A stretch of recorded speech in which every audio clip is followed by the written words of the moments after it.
You're listening to Let's Stay Together Anime Break, the sub-series of Let's Stay Together where we talk about the 2019 anime Fruits Basket. I'm Ellen.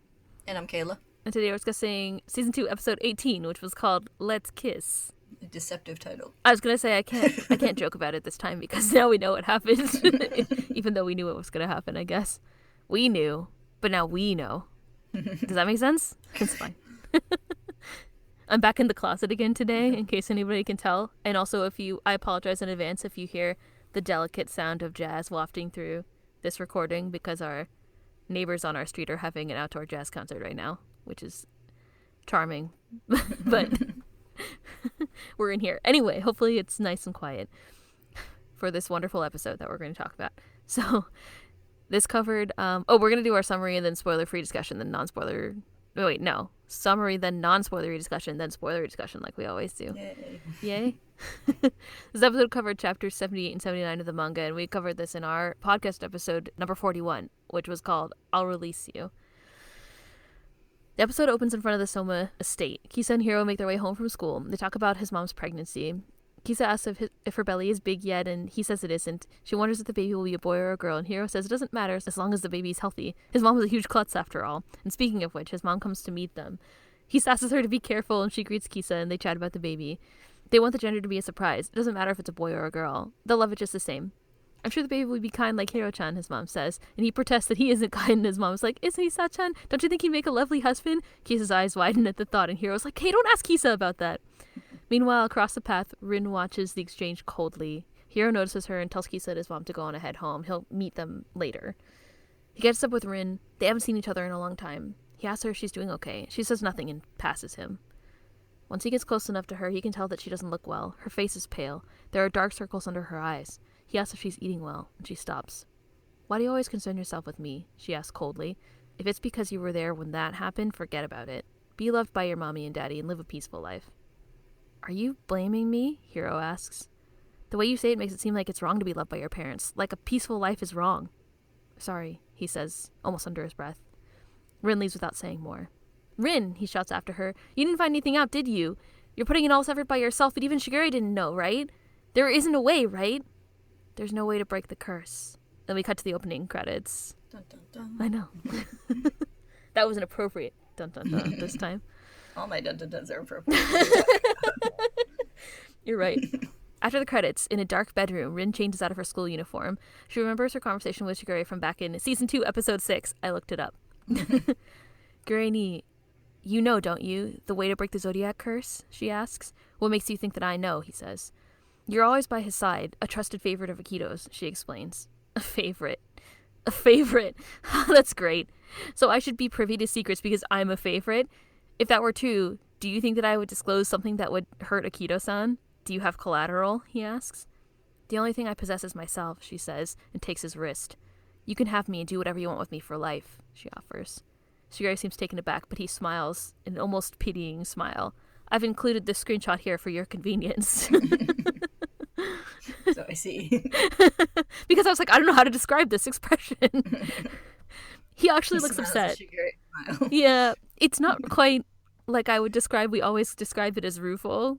He looks like he's like, I feel bad for you for feeling like you have to do this. That's what it looks like to me. You're so desperate, he says, running his fingers through her long hair. All this for Hatsuru's sake? But unfortunately, I don't know the way either. Rin's mouth drops open. I told you I couldn't live up to your expectations, he says. Liar, she shouts, desperately grabbing at his clothes. Don't dodge the question. I'm not lying. In fact, this is the perfect opportunity for me to give you some advice. Don't think too highly of someone like me. Akito doesn't trust me more than others, nor am I deserving of any special mention. Weak, intolerant, worthless. I'm the worst kind of man. Shigure stands. You're better off asking someone else if you really want an answer. Rin falls to the floor, defeated. Who else would know? She asks. Beats me. You could try asking God himself, he says. Gureni, are you fine with staying cursed? Rin asks, not looking up from the floor. I'll just let the people who care do all the dirty work, and I'll benefit from your hard work. Shigure slides open the office door. He looks over his shoulder as he leaves and says, like I said, I'm the worst. In the present on the estate, Rin digs through some archived documents. She feels like Shigure dodged her question. She's sure that he knows something. He's hiding something. She's sweating. She isn't able to find any relevant documents. Maybe something about the curse is buried deeper in storage. She suddenly gags and feels sick and falls back against the shelf. I wonder if people who live like Gurani fear nothing in life, she wonders. She remembers his suggestion of talking to Akito. I have things that I'm scared to death of, she thinks, and faints. Rin remembers a time with Haru in the past. They're in his bed naked together, clothes strewn about the room. I wish I could have been born as your heart, she says to him. Then I'd always be with you, and I'd die when you die. Then we wouldn't be able to kiss or anything, Haru says. They kiss. Rin's crying. Haru, she thinks, but I... Shut up, we don't want you, she remembers a man saying to her as a child. Rin comes to. She wonders what time it is. Dizzy, she staggers out of the storage room and into the evening light. She feels worse and worse. Maybe I'm still dreaming, she wonders. She sees Akito talking to and hugging Haru outside on the estate grounds. That sucks, she thinks. She turns and heads the other way. She walks down the street, hunched slightly, holding herself. I'm in the nightmare I repeatedly have, she thinks, and thinks of a man and woman. As she approaches Shigure's house, she thinks, I need to wake up. I need to put an end to it all. She enters the house and calls for Shigure. No one responds. Rin gags again and falls to her knees. Oh no, I'm going to be sick, she thinks. They'll yell at me again. She remembers a similar situation as a child. She falls. Her parents, the man and the woman that we see in her earlier memories, close a door. The sound of bags dropping behind Rin brings back to the present. Tohru has returned home. Rin imagines, or maybe hallucinates, her mother standing angrily in the same way. Terrified, Rin backs up against a wall away from Tohru. Don't yell at me, don't yell at me, don't yell at me, don't yell at me, she begs. Memories flash through her head. Her father reaching down, her mother yelling and shoving dishes off the table in front of baby Rin, her father grabbing her long hair. Mama, Papa, don't yell at me, she says. Tohru stands in shock. We see another flashback. A woman speaks to Rin as a child. What a happy family you have, Isuzu-chan. Your mom and dad love you so much. Yeah, I love mom and dad too, she says to the woman. It seems hard for the other Junichi, but not me. Mom and dad are different. It's always fun. They're always smiling and happy. She walks with her parents, smiling, holding their hands. Rin in her current voice narrates, it was as if I were a part of a play, and we see Rin's doll seated on a chair, watching Rin as a child eat dinner with her parents on a stage. Her parents chuckle.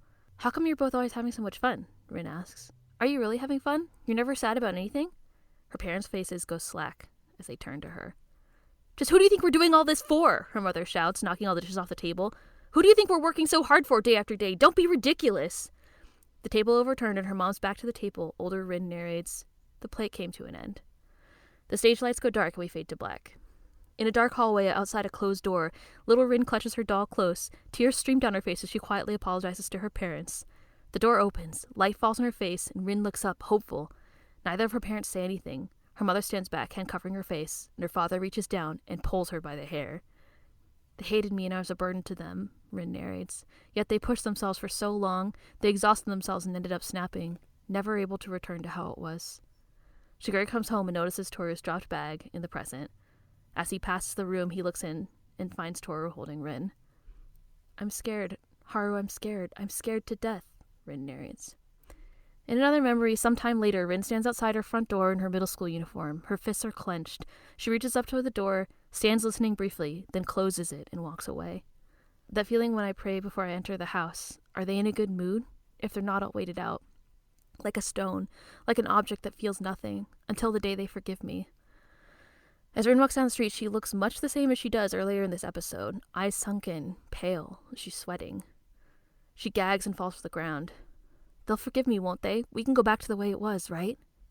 Footsteps approach and she looks up. It's baby Haru, and he kneels down and takes a look at her. She's conscious, which is good. Hang on, okay? He says, and he runs off, calling for Shisho. Rin thinks it feels like it's been ages since they've seen each other. They used to play together before the incident. His bewildered expression when I told him that I liked his soft white hair was cute, she thinks. Rin wakes in the hospital. A doctor consults Shisho. She has many injuries in places that are normally unseen, he says. She'd be in better condition if those around her had noticed sooner. Shisho asks how she's feeling. She asks who he is, and he explains that he's Kyo's adoptive father. He asks if she remembered what happened, that Haru found her lying on the street. I have to go home, she says, and suddenly sits up. Shisho says that they already called her parents. They need to explain how she got her injuries. Rin panics. Why? Don't do that. Leave us alone, she shouts. It's my fault. I'm to blame. I have to go home. It's fine. Don't come home again, her mom says, who's arrived with her father. Go ahead. Go where I'll never see you again. I don't know how I'm supposed to love you anymore. Doctor says that the three should talk outside. Wait, Rin says. I'm sorry. I'll be careful from now on. She scrambles toward the door and falls off the bed. I won't cause trouble anymore. Mama, Papa, don't leave me, she begs, stepping forward toward them, arms outstretched. I'm sorry. Shut up, you. We don't want you, her father says. Rin shakes. She buries her head in her hands. How can you say something like that so easily? Haru pipes up from the side of the room. What's a kid supposed to do when the parents say that to them? Rin already blames herself. You don't feel bad for what you did to her at all? When you take it out on us and hit us, laugh at us, or neglect us, we get hurt just like you would. Why can't you understand something so simple? Shisho frowns. The doctor and Rin's parents leave. Apologize! Apologize to Rin! Hey, I said apologize! Haru shouts while Shisho tries to calm him down. The three other adults close the door. Rin drops to her knees. Haru, she says, thank you. She cries, and Haru cries as well. Rin narrates that her parents never came to see her in the hospital after that, and she never returned to her parents. It was decided that she would stay at Kagura's house, but entering a household that wasn't broken hurt. In her memory, Kagura and her mother share a meal. Down the hall, Rin lies on her bed in the dark. What mistake did I make? Rin wonders. Was it something that I could never undo from the start? Should I have never been born? In that dark moment, Haru knocks on the window and asks if she wants to go for a walk. He offers her some oden, and she takes a bite. She narrates that he would visit her a lot. She was mostly okay with it. The time spent with Haru wasn't painful. Later, she asked a much older and taller Haru how he's liking middle school. The teachers don't like his hair or his tood, so the solution is obviously to pierce his ears. Rin laughs. Your logic is funny, she says. She thought he was weird and kind. I thought I might fall in love with him. I might have fallen in love with him, she narrates. Later, they sit together in his bedroom. Rin, do you want a kiss? He asks. Why? She asks. Because I love you. She blushes and stammers. You can't. Akito will get mad. I couldn't stand it if you went to some other guy because of that, he says. Unless you prefer someone else. Of course not. I love... But she stops herself from fully confessing. I love you. I can't live without you, she thinks. Without you, I'd be so insecure that I couldn't stay sane. It has to be you, Haru, to lean on, to cling to. I want you. I want all of you. I'd probably crush you someday with these feelings, Haru. She remembers her parents pushing her away as a child. If you come to hate me and leave me, she thinks, but trails off. He asks if she thinks that he just feels sorry for her, and she assures him that that isn't true. I love you, that's why I want you, he says, and he cups her cheek. Don't you want me? She hesitates, tears in her eyes, but ends up kissing him. She loved him so much she lost control of herself. Even though I knew it was wrong, she thinks, I didn't want to let him go. Later, a terrified Rin faces Akito. Akito asks if it's true that she and Haru are dating. You really go for something when you want it, huh? Akito asks. So frightening. This is exactly why I despise women. So devious. That long black hair you drag around is repulsive, too. Rin sweats nervously. She can't go against whatever Akito says. She cowers before him, no matter what. Akito asks who seduced whom. Who will incur his wrath? He reminds her that when he gets mad, he can't see his surroundings. Hitori's left eye? That was unfortunate. She gasps and takes a step back, but without hesitating, she says, It was me! Clearly I seduced him. Akito pauses for a moment, then slaps her. She remembers her mother's anger as a child. I really do despise women, Akito says. So brazen of you to make a move on one of my possessions. Or what? Do you think you've won? Are you listening? Akito grabs Rin's shirt and lifts her up to her feet. Rin is terrified. Ah, I see. You're unsightly, Akito says. Akito grabs her wrists, and Rin trembles in fear. Her breath is ragged. Akito's face is twisted with rage. His eyes are wide. He wears a menacing and crazed grin. You're no good. Not at all. No good, even with Hataru. You'll consume him with your wickedness, Akito says. While Akito says all this, Rin remembers the incident with her parents again. Realize how worthless you are, he says, and pushes her back against the window. You're only here to fill a number of spots. Get that in your brain. You are not wanted, Akito says. Rin remembers her father saying the same. She cries. Akito pushes her. Hiro walks into the room just as Rin is thrown from the window. He runs to the railing and looks down. Akito watches with contempt as she falls toward a garden rock. But Haru wanted me, she thinks as she falls. There was someone who wanted me. It made me happy. I was so happy. Thank you. You made me happy. But that's enough, Haru. It's your turn to be happy. I'll free you. From myself.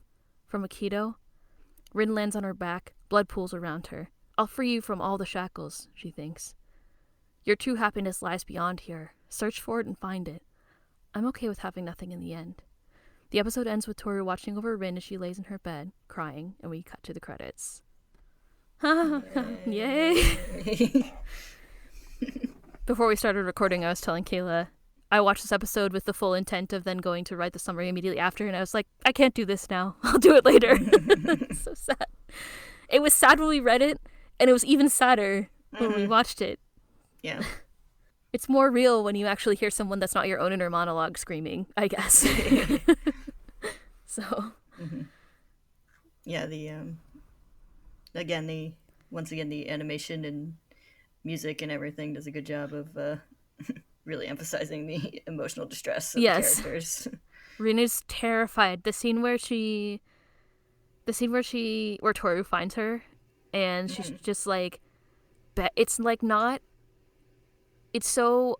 The person who acts her voice, at least we're watching the dub. I guess everybody is because they haven't released this one in the. The dub. I mean the sub. We're watching the sub because they haven't released this one in the dub yet. But the way that the voice actress who plays Rin acts it is like, it's like begging. It's not like screaming. Like it's not like she's angry. It's like she's terrified. It's just and it really comes through well, I think.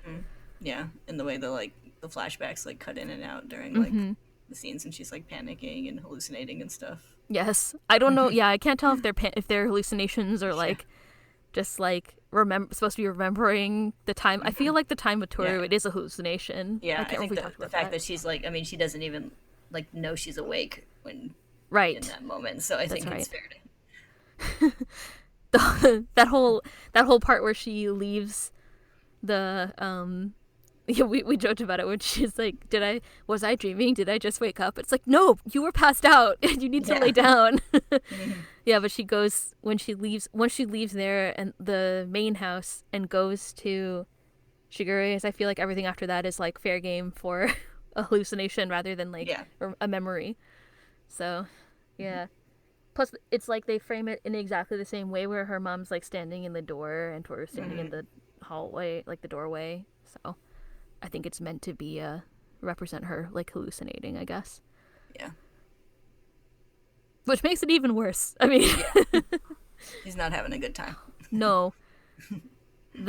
Also like we've seen her before a lot of times, but I liked the detail where Hiro talks to her and you see her face and you can tell like the animators have gone to pains to make her look like she's unwell from the start. Like she looks different than she did in other episodes. You can see it in the scene with Shigure in this specific episode where it's a flashback.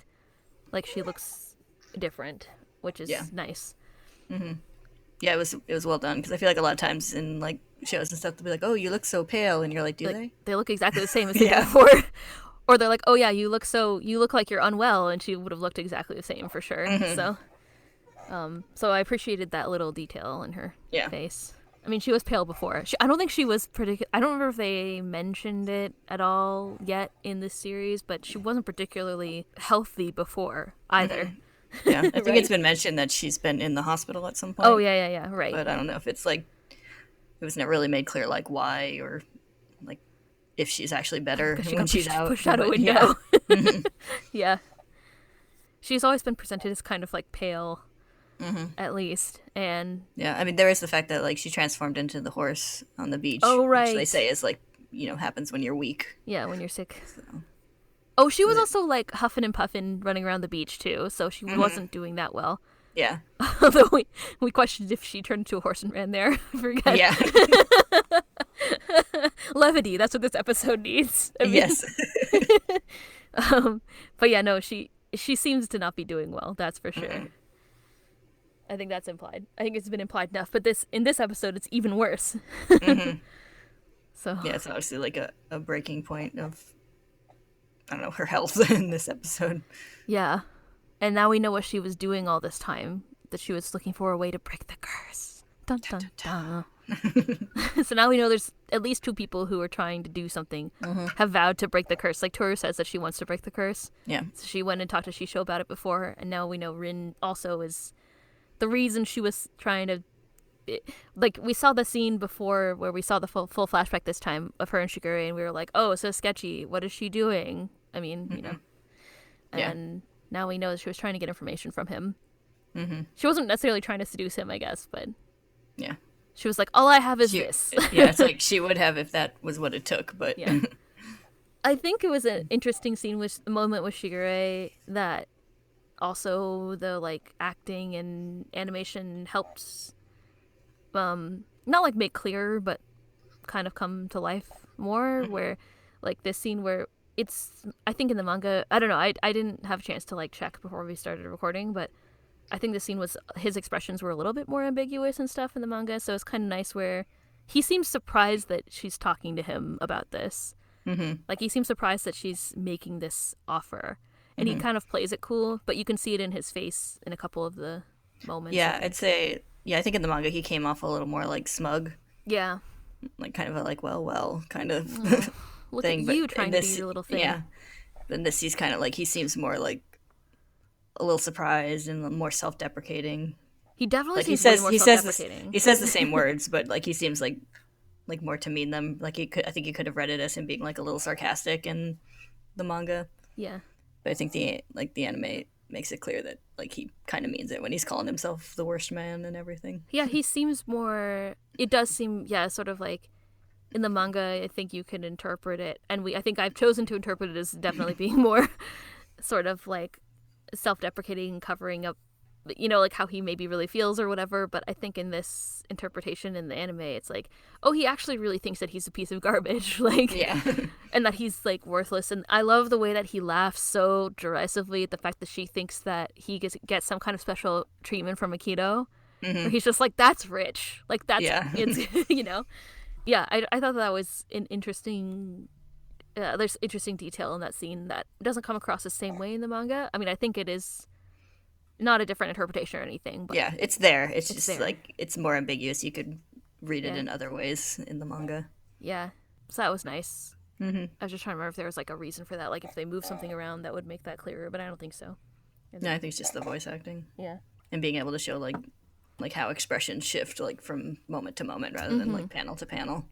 like you could do that in a manga, but I mean, maybe there was a space constraint. I don't really remember. Conservation of space and everything. There's a lot of other stuff that happens in that chapter, like in these two chapters. So that moment, it just needs to be a refresher, of like that they had this conversation. Him being surprised about her being there is not necessarily communicated, I guess, or maybe a little, but it's definitely more ambiguous. But I thought that was nice. Yeah. And the detail when he kind of like, he seems surprised that she's asking that she would make this offer, and then he seems like not like upset about it, but he's just like, you're so desperate, I feel sorry for you. That's like the expression that I feel like is the one immediately after. I just thought it was very interesting. Yeah. And then he switches back to being like, I'm the worst. Like, I'm like, sorry, I don't have any. He kind of goes back. It's like you see this like little flicker of like compassion for another person, and then he goes back to being like his normal self, which is interesting. Where he's just like, yeah, no, I don't know anything, and anyway, I'm the worst, so let me tell you how it is. I'm terrible. Yeah. But yeah, it did seem like he was very honest with her. Like, that's his honest opinion of himself, which is interesting, too. Guys, it's possible for me to appreciate Shigure. Listen. But yeah, I agree with you that I mean, that stuff is there in the manga. It just comes across more clearly, which is nice. So I feel like generally the type of imagery that was used in this episode was very similar to the manga, but one thing I noticed is that they used the doll, like they leveraged that visual language of the doll way more in this episode. Yeah. Like they have this scene, obviously like the scene where she's like, it's I think just presented as a memory in the manga where her parents kind of like crack, where she asks them if like why they're happy all the time. It's actually presented as like on stage, like she's and the doll is watching. Yeah, I like that a lot. In the manga, they had like she has the whole like it's like we were in a play line, and I think there's like some like glimpse of curtains in some of the panels. Yeah, but this has like the whole like on stage with an audience of her doll setup, which I really enjoyed. Yeah, I enjoyed it too. I thought it was interesting.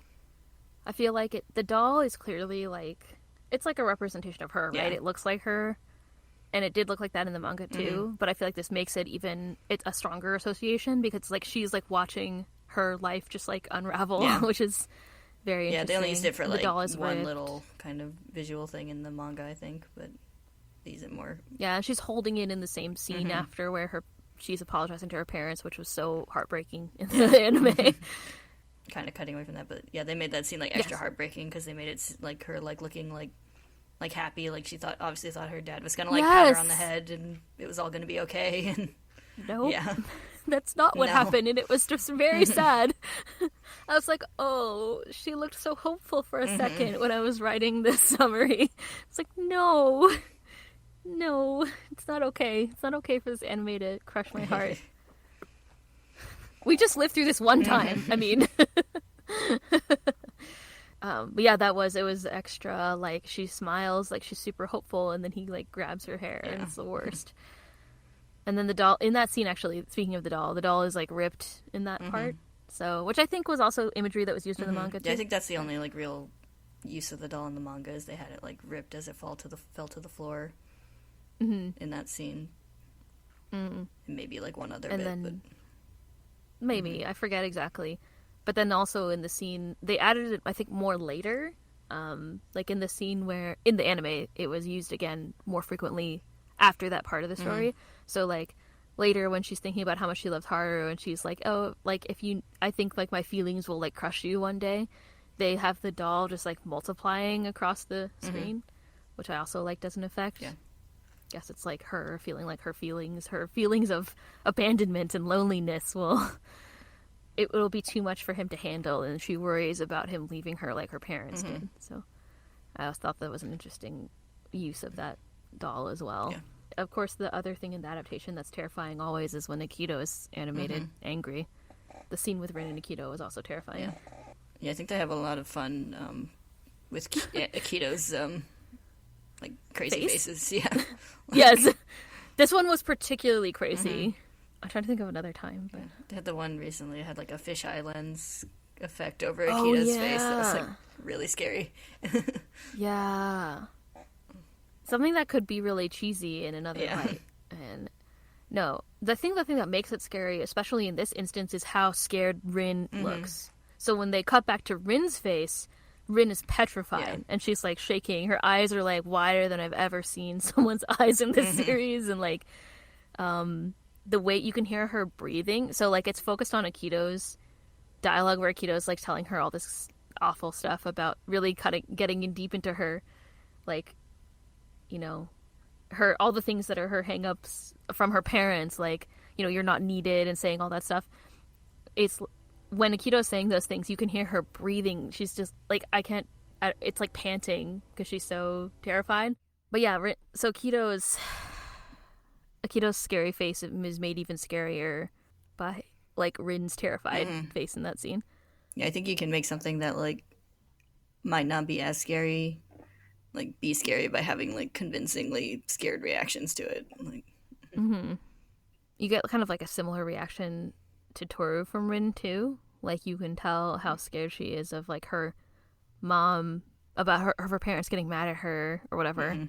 When she's like hallucinating that, and she like Tohru is like the nicest, softest person in the world, and Rin is backing away from her like she's a terrifying monster. Like it's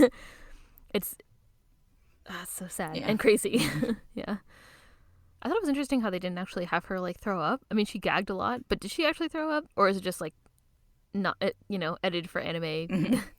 Like, I guess we'll find out later. If they tell her. Yeah, they spent all their bodily fluids budget on the pool of blood at the end. Yes. They spent all the gore budget on the blood, is that what you're saying? Yeah, that's like actually a good point. I was like, oh, maybe they like cut it because they didn't want to like have, not even like a hint of it, like for whatever reason, to make it more like whatever, PG rated. Not that that's a thing, but yeah, that's a good point. There's like a whole huge pool of blood at the end when she falls on the rock, so... Yeah, we finally know what caused Rin's scar that's been featured so prominently several times. Was Akito pushing her out a fucking window. Yeah. I don't think they had it, like... I don't think they had, like, the rock in the manga. I don't remember. I don't think so. Yeah, but I think that makes sense to, like, cause that kind of scarring. Yeah. Yeah, it might have been implied. I forget. I mean, it like, I don't remember. Because I think it just, like, it's Akito pushes her. Obviously, there's no, like, long falling scene, right? I think it's just one of those, like, black narration things where it's, like, her face. I forget. Yeah. And then she's just on the ground, I think, in the last part. So yeah, you don't get that whole situ in the manga. Because you can't. Because it's static. Yeah, the animes really liked adding blood. Yeah. I mean, it's not like there's not blood in the manga, but I mean, it's just different because it's not... Well, it's like in this scene, it's like there's like some blood on her sleeve. Yeah. In the manga scene, and this one has like the whole pool of blood. Yes. Oozing out behind her. Yeah, and there was that part, the beginning, the very first episode... where it's like, my mom died in a car crash, and there's just like blood running into the sewer, and you're like, oh, it's this kind of series now. And even I thought this was a rom-com. Yeah, and even adding like the blood dripping from like when Akito scratched Toru's face and right. Yeah, they do. Yeah. I mean, it's I agree, but it's just funny. It's like it's definitely there though. Like it's not a not. Yeah. the series is like not the manga isn't shy about having that kind of stuff where it's needed in the story. So it's definitely not. I just like to think there's someone at the studio who really likes animating blood. And so like every time there's a scene, they're like, can I add more? It's actually like the same blood animated like sequence that they just like paste on top. I don't know how they do animation anymore. Like, I don't know. They're like, get that blood flowing frame again. We need that. You know what the scene needs? More blood. My problem with Fruits Basket is that there wasn't enough blood in the manga. 7 out of 10. Not enough blood. Not enough blood. There probably was blood in the scene because they made all that. They have that room, Akito in the room with the mirrors and shit with Hattori's eye. So there must have been a lot of blood in that scene. I forget. I think we talked about how gory it was at the time. Speaking of which, Akito reminds Rin as a threat about Hattori's eye, which was always terrifying in this scene. And she's like, I did it. It was me. Please don't hurt Haru. So nice. Yeah. I never thought about it before, but there's that scene, and then there's also like when her parents come to the hospital and she shows like, we need to question them about like how you got your injuries. She's like, no, it's me. Like I need to go home. It's fine. It was my fault and whatever. Like she's also covering for them. Like it seemed like she's doing the same thing even as a kid. Is what I'm trying to say.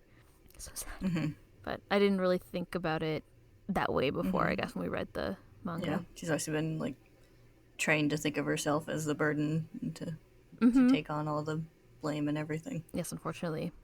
I think it's also a thing she thinks about herself as like almost like an object sometimes, where she's like, I'll wait like a stone without feelings.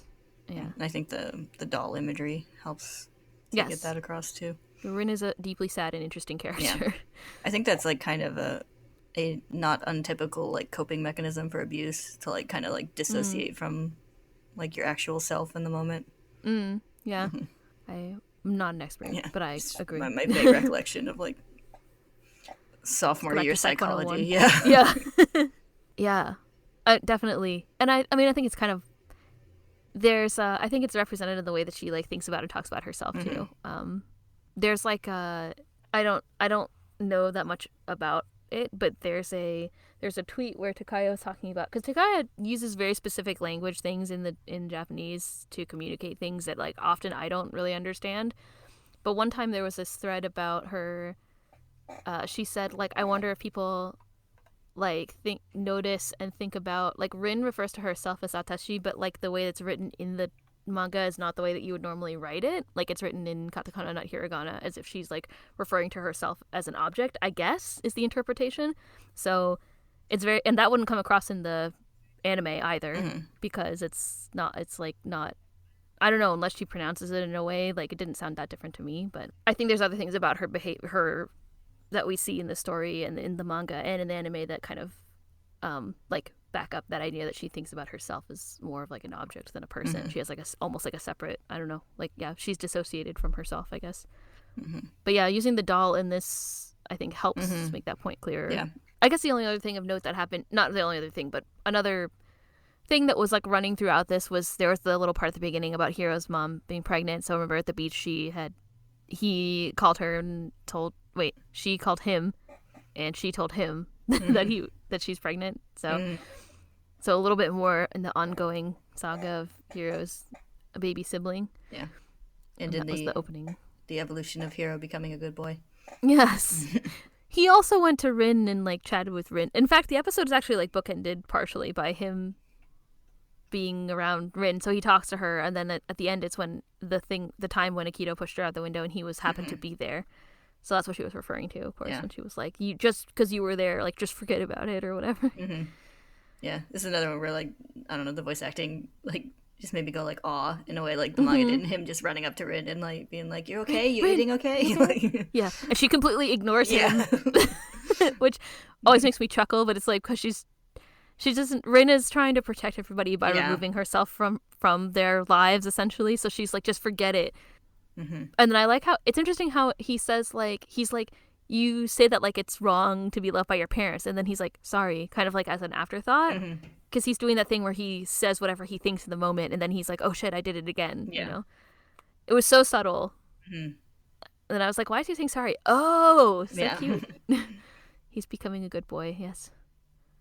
I think at this point he's already a good boy, Yeah. but he's becoming more of a good boy. A gooder boy. Yes. What do I say? But yeah, it was cute. It's cute how he cares about her. Yeah, and it adds on to, like, we don't get too much, like, thought into it other than him being there, but, like, the all of Hiro's issues make a lot of sense after this, too. Mm-hmm. Yeah, for sure.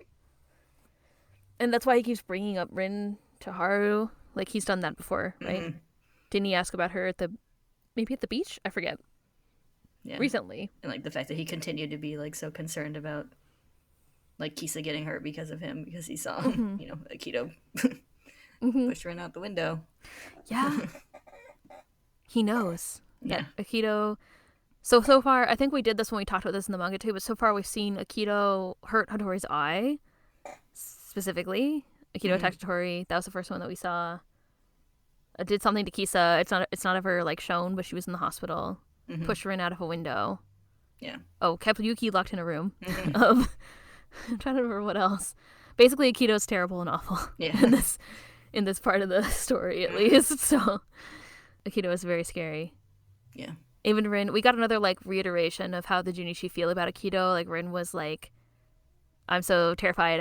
I do whatever Akito says. I cower before him and stuff like that. So, I mean, it's partially because of her parents' abuse too. Mm-hmm. Because I think Akito is also someone who's like, like Akito is the god of the zodiac. So Akito has the similar relationship, I think, as a parent to a child, I guess.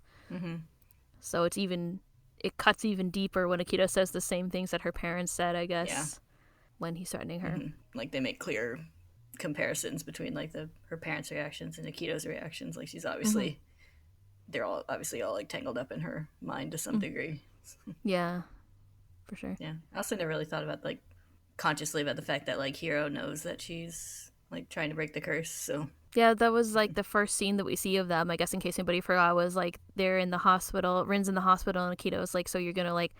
She's like, I need to talk to Shigure, he's the only person I can depend on, and we were like, oh, what is he... mm-hmm. What is she trying to depend on Shigure for? And it's to try to... She thinks he knows something about breaking the curse, but yeah, Hiro knows that, too. Mm-hmm. Hiro doesn't really act on that information, though, doesn't seem like, so... Yeah. I feel like he, like, already thinks it's futile, like, the fact that... Probably. Like, from the start, like, the fact that he's like, there's no way, right? Like, in this scene, I think he just, like, wants her to stop. Yeah, that's true. I do think he wants her to stop, for sure. Regardless of whatever he thinks, but... Yeah, it doesn't seem like he thinks...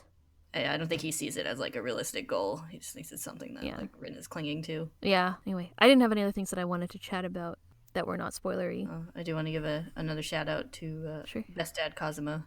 Oh, yeah, that's right. How could I forget? I like how...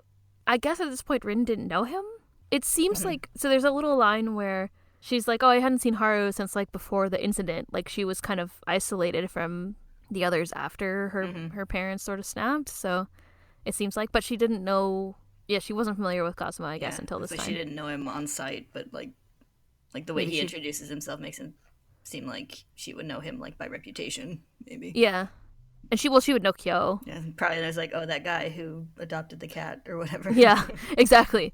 The psycho who adopted the cat. I like how Haru, the baby Haru, is like, oh, good. And then he just, like, he's like, finds an adult and, like, a good adult, not an asshole adult, like the other people in this episode. Mm-hmm. But yeah, Kazuma's there being a good dad. Mm-hmm. And I think Kagura's family tried to take care of her. She just was so hurt that it was hard for her to adapt to living there, I guess. Mm-hmm. Yeah, I did like the detail of them, like while they're eating food together, they have a plate that's, like, wrapped up for her, for Rin. Yeah. Because you could kind of interpret, like, we've seen a couple of scenes of, like, her relationship with Kagura and her mom. Like, they're kind of, like, it seemed like they were kind of like, oh, she does whatever she wants. She comes home whenever. Like, it seems like they maybe feel, I don't know, somewhat unconcerned about her. But it definitely seems like they were trying, in this scene, what we saw, it seems like they were trying to, like, take care of her, and but they just don't really know how to, like, help her. Yeah, it does seem like Rin's kind of a less is more kind of person, and trying to help them. Like, she obviously would, like reacts pretty badly to people, like, expressing direct concern to her, so. Yes, clearly. We've seen it many times. Yeah. And also, I think they just don't really know. Like, they know probably about all the shitty stuff that happened to her, but like, like, I don't know. It's hard to, like, she's been running around a lot and stuff. Like, it's not like you never see Kagura's mom being like, are you like okay? Like, I think they know that she's not okay. They just can't. I don't know. Like, yeah. I mean, I wouldn't know how to start that conversation either. So yeah. Well, you have to be hero, and you have to be like, you're pale as fuck. Yeah. Like, but then it's like she completely ignores him. Like, she ignores every time people try to help her, and like that's kind of how she is. So, but yeah, and then you have the nice touch of like Haru coming and seeing her too. So. Yeah. Anyway, I guess my point is, it's not like they're not trying. So you could maybe interpret it that way, but I don't think that that's the case. Yeah. Yeah. Good dad, Kazuma. It's nice. It's nice that he's back. Long hair Kazuma is back. Ponytail Kazuma. It's been so long since we've seen his ponytail. Okay, good. On that note, how about spoilers? Sure. Okay. Next time we're going to talk about the next episode, which is number 19. And it's called There's No Way, None. That was like too cheerful of a reading, but... Like, there's no way. Yeah. There's no way. It's like there's no way none. It sounds kind of like it's a weird thing to say. It's like there's no way seems like, I don't know how to describe it.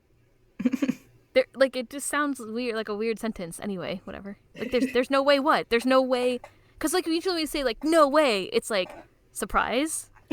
So it's like there's no way, not like there's. Because, like, I don't know, whatever. I guess I know where it's going. Anyway, I'm overthinking it. It's fine. Don't worry about it. Next time we'll talk about that. Next time we'll overthink about that. Well, one of us will. Yeah. This is a yin and yang situation for us, you know. Okay. Well, thank you all for listening. We'll see you next time. Bye-bye. Bye.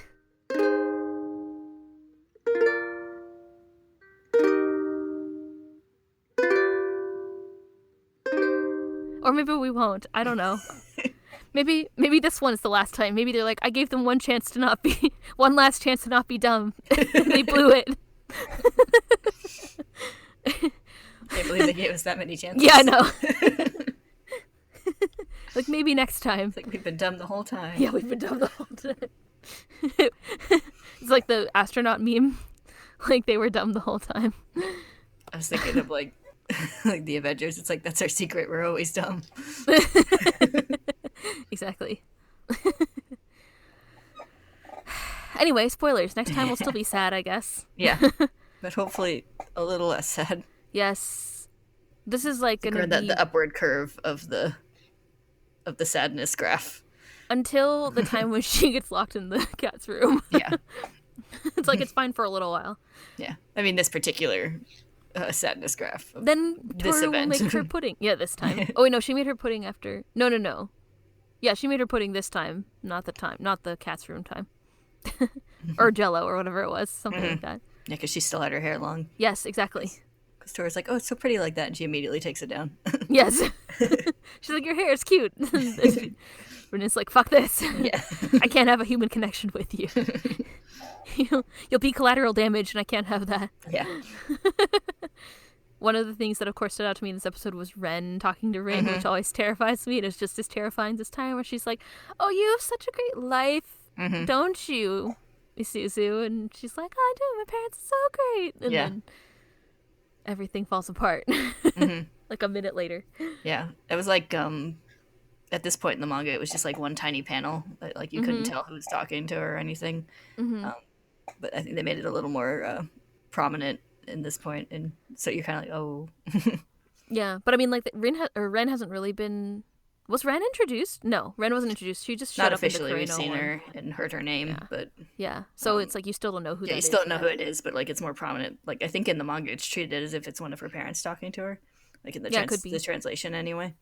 Well, they wouldn't have known. Yeah, because they didn't know, and it was just one tiny panel where you couldn't see who it was, but at this point... I did notice... Oh, so if you know who it is, you're like, oh. But then she's clearly different than her mom. Yeah. In that one part. And then also, like, the way that the dialogue was translated in the subtitle was also like, yeah, mom and dad are nice. So it's also, like, ambiguous. Like, she's... And then it says, like, you're so happy, you're so this, as if she's talking to a parent. Yeah. That's what it seems like when she's talking to Ren. Mm-hmm. Yeah, so, I feel like it's, like, meant to, like, transition from, like, the conversation with Ren to her, like, talking / thinking about her parents, yeah. Yeah. So I chose to say, like, mom and dad are nice. My mom and dad are nice. But you could, if you didn't know, I guess you could interpret that, like, Ren as being someone in her family. So, anyway. But it ain't. It's Ren. And she's scary. We think Akito is scary? Like, can't wait to see Ren's scary face later. It's like Akito learned from the best. Definitely. Akito's so fucked up. We can't talk about it yet, but we're so close to being able to talk about it. I know, there's so much in this episode that's Akito's It's like, trauma. because Akito is like, when Akito's yelling at Rin, Akito's like, oh, do you think, like, she says, like, oh, you can't take my things from me or whatever. She's like, or what? Do you think you've won? And I was like, excuse me? Like, what are you talking about with Rin? Like, she's clearly thinking about Ren. So that was interesting. Yeah. I don't know if that was I don't remember that being in the manga, and I don't remember if we would have talked about it, but in this dialogue in this episode, or the way that was translated, Akito says, do you think you've won? And I was like, oh, interesting. Interesting connection to Ren. Yeah, especially since we have the direct one where she says, like, something about her, like, long black hair. It's disgusting. Yeah. It's disgusting. So, you're terrible and disgusting. Yes. And Akito is sort of like, we talked about Akito's misogyny or whatever also in this, we talked about this in the manga, and you get to see it again where Akito is like, women are devious, blah, blah, blah. Akito comes so far. Yeah. We'll get to see. We're so far away. This is like, well, I guess the beach was halfway through the series, but this is like halfway through the dark part of the series, I guess, you know? Like, we haven't even got to Akito's gender reveal yet. Yeah, we're coming up on it, though. Yeah, I mean, our thinking is that that's going to be the end of the series, right? Probably. Or the end of this season. Yeah, wouldn't be surprised. It's the turn, as they say. Although so many other things happen after that. It's like, seems, when you look back at the end, you're like, that was so long ago, because there's so much other stuff. Because, like, all this stuff everything happens so fast, like, after that point. It's just, like, well, always stuff. I guess that's what you want in a story. Yeah. But all the stuff with, like Ren doesn't come out until then, after that point, too, so. Yeah, it's like you don't get, like, you know, nice school trip. No, there's no fluff episodes anymore. I don't think so. That was, I guess, like, there's some student council-y things. Yeah. Those are the things that add levity later in the series, but I can't even, because, like, there's so much drama. All the things I remember from this part of the series are drama. Yeah. But there's cute student council stuff. And Machi Yuki stuff. Yeah. Speaking of which, I think I saw an image of Yuki and Kakeru in the preview images for next week, so we might get some student council levity. I think it goes right into, like, some Yuki stuff, because, like, Yuki talks to Haru, so, like, once they get past the Tohru and Rin stuff. Let's go to the notes, because I think that we read this as, like, 3 chapters, and then there was a student council one after. I forget. But the good news is I have Google Drive to help me remember everything. I had the volume of the manga out, because I was, like, had it out while I was watching the episode, but I left it in my living room, so... That's far away from here. It's very far. It's like 20 steps. 20 steps. More Rin student council. Yeah, so the Rin stuff is 78, 79, 80, and then there's I'm guessing 81 is the Yuki Kakeru part. And then the part where we were just talking about of Tohru visiting Rin in the hospital happens in the next chapter after that, which is 82. And then the part where Yuki gets locked in the room in the closet is 83. So those are the things that are on the horizon, I guess, for the next 2 episodes, maybe. Next time it'll definitely be the resolution of this Rin stuff. Yeah. And then, I do think that student council part, I guess you would have tied it right in after, maybe. Yeah, because there's not really that much left of, like, this part of the Rin story. No. It's mostly just, like, them being like, you should go to the hospital, and her being like, I hate hospitals, and then... I hate all of you and hospitals. Yeah. And then she decides to cry onto Toru's lap or whatever. Yeah. I saw the promo images for that. That's definitely happening. Yeah, and then she does go to the hospital. That'll be later. But yeah, then there's a bunch of, like, Yuki... Oh, God, Sword of Cinderella is coming up. That's great. So there's this episode, then it was, like, some stuff about Yuki and running away, and then him talking to Kakeru. Yeah, because it's all of the stuff that happened after, when he was talking about his his past with Kakeru and remembering all that stuff from when he was a kid, when he was locked in the thing. That's like probably at least one whole episode in and of itself. Yeah, I think we get like the little bit where they like talk about Machi and like Machi and Kakeru's family situation, and then we get more like Rin stuff, and then we get the trapped in the closet bit with with Yuki. I sang it. I went there. Yeah. Bird. He's like, I hate that song. It's so dumb and long. It's not a song, it's an opera. Yeah, I'm not gonna call it that. Okay. Anyway, yeah. Wow, there's so many good things coming up. Mm-hmm. Where's the actual... Hold on. I'm trying to find the actual keto gender reveal part.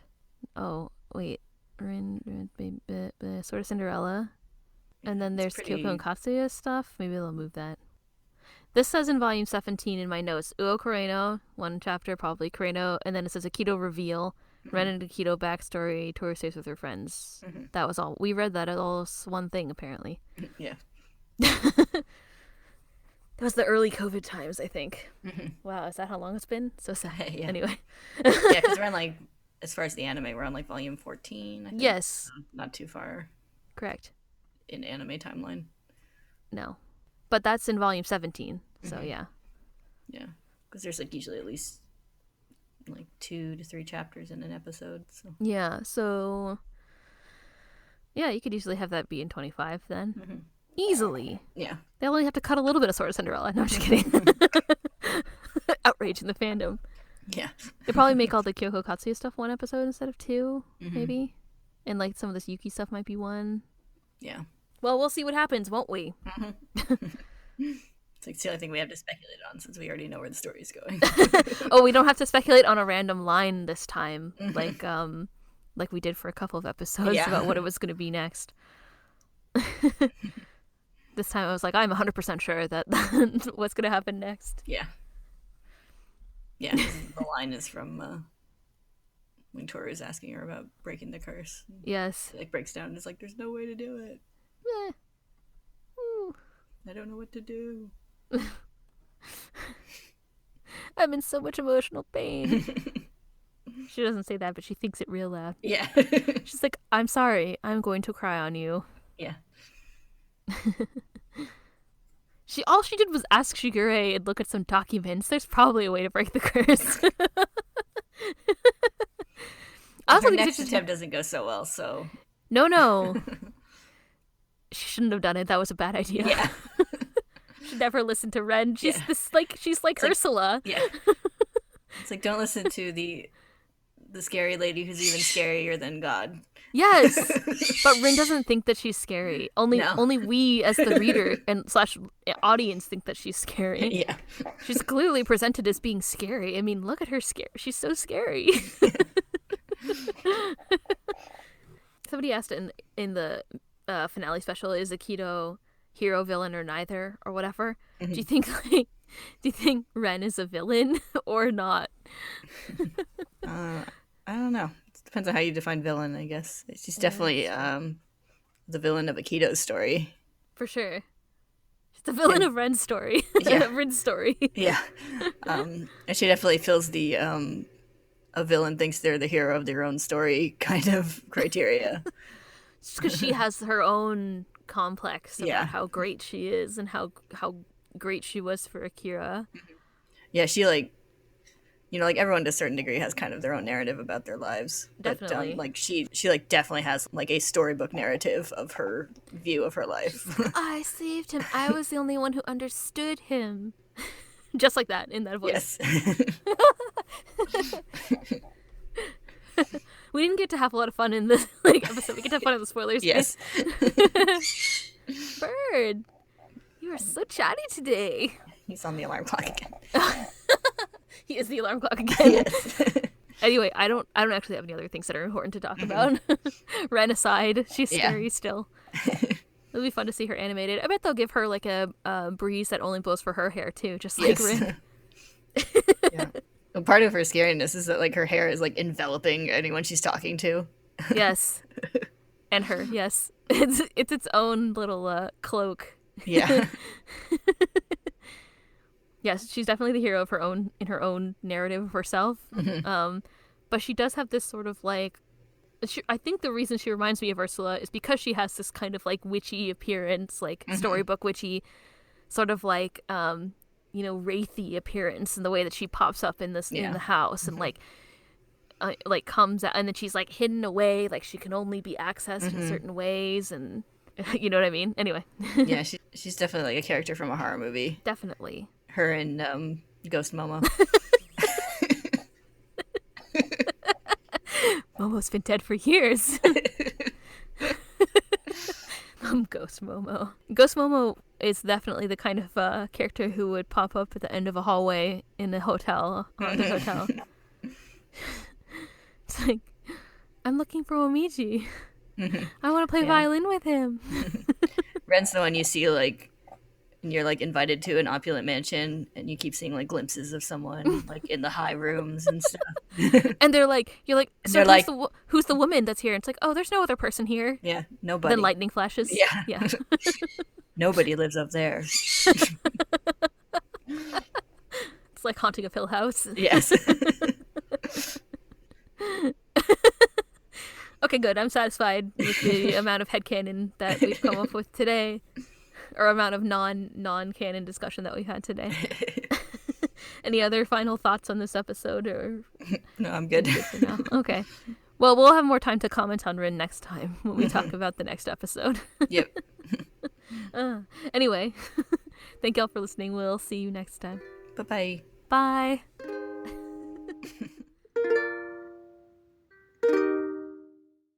It's like panting because she's so terrified. No, not the train. Like, yeah, I thought the use of the train in that scene was odd.